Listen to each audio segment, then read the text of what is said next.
عزیز القدر سامعین، سلام مسنون۔ آج 31 اکتوبر 2025 ہے۔ 31 اکتوبر شریمتی اندرا گاندھی کی شہادت کا دن ہے۔ آج ہی کے دن ان کی وفات ہوئی۔ اندرا گاندھی کی وفات کا واقعہ 31 اکتوبر 1984 کو ہوا۔ اس دن وہ صبح تقریباً 9:20 پر اپنی رہائشی مقام صفدر جنگ روڈ دہلی پر اپنے دفتر جانے کے لیے نکلیں۔ اندرا گاندھی کو ان کے 2 سکھ سیکیورٹی گارڈوں نے بہت ہی قریب سے ان پر گولیاں چلا کر ہلاک کر دیا۔ اس حملے میں اندرا گاندھی کو ان کے سینے، بغل اور کمر میں گولیاں لگیں اور 4 گھنٹے بعد ان کی موت واقع ہوئی۔ ان کی موت کے بعد پورے ملک میں سکھ مخالف فسادات پھوٹ پڑے تھے، جن میں بہت سے لوگ ہلاک ہوئے۔ اندرا گاندھی نے اپنی سیکیورٹی میں سکھ گارڈز کو رکھنے کا فیصلہ قومی یکجہتی کے پیش نظر کیا تھا۔ باوجود اس کے کہ انہیں اپنی حفاظت کے حوالے سے خطرات کا اندازہ تھا، ان کا قتل بھارت کی تاریخ میں ایک روایتی سیاسی قتل کے طور پر یاد کیا جاتا ہے۔ یادگار سیریز کے تحت عنقریب میری کتاب اندرا گاندھی تاریخ کے آئینے میں منظر عام پر آ رہی ہے۔ خراج عقیدت کے طور پر آج کے دن اس کتاب کے چند صفحات کی جھلکیاں سماعت فرمائیں۔ ڈاکٹر آر عبدالحمید، یادگار سیریز چینل۔ اندرا گاندھی کی آخری تقریر، اپنی شہادت سے پہلے چند دن ان کی یہ تقریر سماعت فرمائیں۔ 3 اکتوبر 1984 بھونیشور، اڈیشہ میں اندرا گاندھی نے جو تقریر کی، اس کا خلاصہ یوں ہے: میں آج یہاں موجود ہوں، ممکن ہے میں کل یہاں نہ رہوں، مگر قومی مفاد کی حفاظت کی ذمہ داری بھارت کے ہر شہری کے کندھوں پر ہے۔ میں نے اس کی کئی مرتبہ نشاندہی کی ہے۔ کوئی نہیں جانتا کہ مجھ پر کتنے حملے کیے گئے، مجھے چھڑیوں سے مارا گیا۔ بھونیشور میں تو ایک اینٹ بھی مجھ پر گرا دی گئی۔ انہوں نے ہر ممکن طریقے سے مجھ پر حملہ کیا ہے۔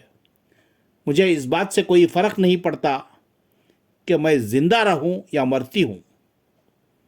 میں نے طویل زندگی گزاری ہے، یہی میری واحد فخر کی بات ہے۔ میں اپنی آخری سانس تک خدمت کرتی رہوں گی، اور جب میں مر جاؤں گی تو کہہ سکوں گی کہ میرے خون کا ہر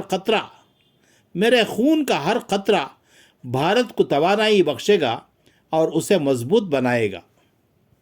31 اکتوبر 1984 اندرا گاندھی خون میں لت پت تھیں۔ اندرا گاندھی کو ایک طرف سے خون لگایا جا رہا تھا، دوسری طرف سے وہ نکل رہا تھا۔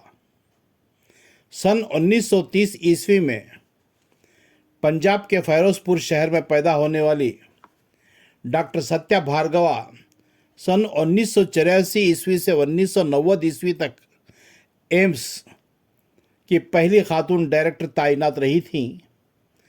اس دن کو یاد کرتے ہوئے ڈاکٹر ستیا بھارگوا کہتی ہیں کہ اندرا گاندھی خون میں لتھڑی ہوئی تھیں۔ میں نے ان کا چہرہ دیکھا، ان کے سر کے چند سفید بال دیکھے۔ وزیر اعظم اس حالت میں تھیں کہ ٹرالی پر گولیاں بھی پڑی تھیں۔ اندرا گاندھی کو اپنے ہی سیکیورٹی گارڈز کے ہاتھوں سے گولیاں لگنے سے 5 ماہ قبل امرتسر میں وہ متنازع فوجی کارروائی ہوئی تھی جسے آپریشن بلو اسٹار کے نام سے جانا جاتا ہے۔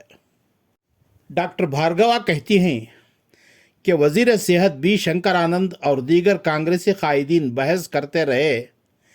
بعد میں ہمیں بتایا گیا کہ اقتدار کا کوئی خلا پیدا نہیں ہونا چاہیے، لہٰذا آپ کو یہ اعلان نہیں کرنا چاہیے کہ وہ اندرا گاندھی مر گئی ہیں۔ اندرا گاندھی کی موت کی خبر نے دہلی اور ملک کے دیگر حصوں میں سکھ مخالف ماحول پیدا کر دیا۔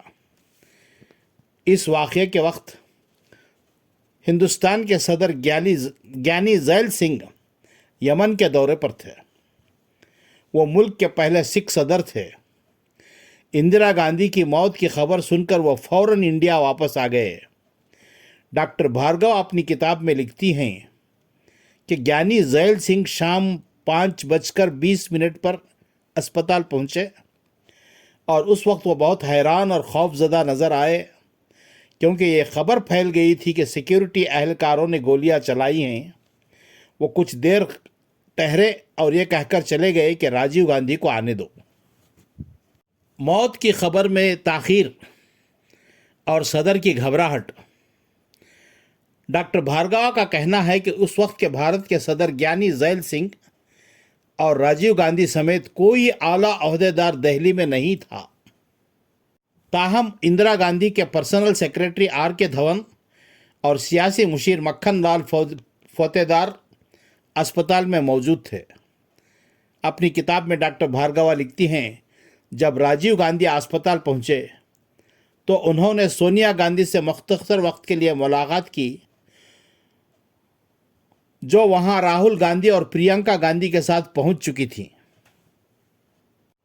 वो राजीव गांधी की हालत के बारे में लिखती हैं कि वो सदमे में लग रहे थे लेकिन पुरसुकून थे। वो मज़ीद लिखती हैं कि राजीव गांधी ने मुझे बताया कि उन्होंने अपनी वालिदा को सिख सिक्योरिटी गार्ड के बारे में ख़बरदार किया था, क्योंकि वो मशकूक लग रहा था। वो अपनी माँ की लाश के पास ज़्यादा देर नहीं ठहरे। इंदिरा गांधी की मौत के बाद दिल्ली में सिख मुखालिफ कत्ल आम हुआ था। सिखों के कत्ल आम की तहकीक के लिए नानावती कमीशन के मुताबिक 2733 सिख मारे गए थे। ताहम हिलाक होने वालों के हवाले से हुकूमती आदाद शुमार और सिख तंजीमों के दावों में फ़र्क है। डॉक्टर भार्गव अपनी किताब में लिखती हैं कि बहुत से लोगों को जली हुई हालत में एम्स लाया गया, all India institute of medical science, और इंदिरा गांधी की मौत से एम्स में काम करने वाले सिख मुलाजिमीन भी घबरा गए थे। वो कहती हैं कि एक ब्लड ट्रांसफ्यूजन टेक्नीशियन जो मदद कर रहा था वो भी सिख था। ये जानकर के इंदिरा गांधी को सिखों ने मार डाला है, घबरा कर ऑपरेशन थिएटर से भाग गया। वो मज़ीद लिखते हैं कि मेरा चीफ रेडियोग्राफर भी एक सरदार था। मैंने आईजी पुलिस को फ़ोन किया ताकि हमारा मोहल्ला अमला महफूज महसूस कर सके। इख्तिताम। इंदिरा गांधी भारत की तारीख की एक अजीम सियासी शख्सियत थी, जिन्होंने मुल्क की सियासत, खुद मुख्तारी और समाजी इस्लाहात पर गहरा असर छोड़ा। उनका सफ़र कुर्बानी, अज़्म, इख्तियार और कौम परस्ती से इबारत है, और आखिर में उनकी ज़िंदगी का इख्तिताम भी कौमी विकार की राह में हुआ। इंदिरा जी को सियासत में नज़्म व ज़ब्त और फ़ैसला साजी की गैर मामूली सलाहियत ने उन्हें आहीनी खातून के लक़ब से मुमताज़ किया। उन्हें आहीनी खातून के लक़ब से मुमताज़ किया। इंदिरा गांधी को भारत रत्न से भी नवाजा गया। आज भी भारत में उनकी बरसी और यौम पैदाइश पर उन्हें खिराज अक़ीदत पेश किया जाता है। उनकी सियासी बसीरत, उसूल पसंदी और कौमी अज़्म ने उन्हें तारीख़ में हमेशा के लिए ज़िंदा कर दिया है। उनकी ज़िंदगी हमें यह सिखाती है कि मुल्क और कौम की खिदमत में सबसे बड़ी कामयाबी ईसार और इस्तिक़ामत में पोशीदा है। ईसार यानी कुर्बानी में और इस्तिक़ामत में पोशीदा है। खिराज तहसीन। इंदिरा गांधी की ज़िंदगी एक आईना है, जिसमें हौसला, कुर्बानी, ताकत और गलतियों के सबक से सब कुछ नज़र आता है। उनकी कहानी हमें यह सिखाती है कि कामयाबी सिर्फ इक़्तिदार हासिल करने में नहीं, बल्कि कौम के लिए नेक नियति से काम करने में है। कामयाबी सिर्फ इक़्तिदार हासिल करने में नहीं, बल्कि कौम के लिए नेक नियति से काम करने में है। यूं इंदिरा गांधी सिर्फ एक सियासतदान नहीं, बल्कि वक्त की बेटी, इरादे की अलामत और हौसले का इस्तियारा बनकर उभरी। وہ بیٹی تھی بھارت کی شان وفا کی تصویر، عزم و ہمت میں ڈوبی ایک دل کی تطہیر۔ والسلام ڈاکٹر آر عبدالحمید، آپ کی دعاؤں کا طالب۔ جہاں تک ہو سکے اپنے دوست و احباب میں ضرور شیئر کریں۔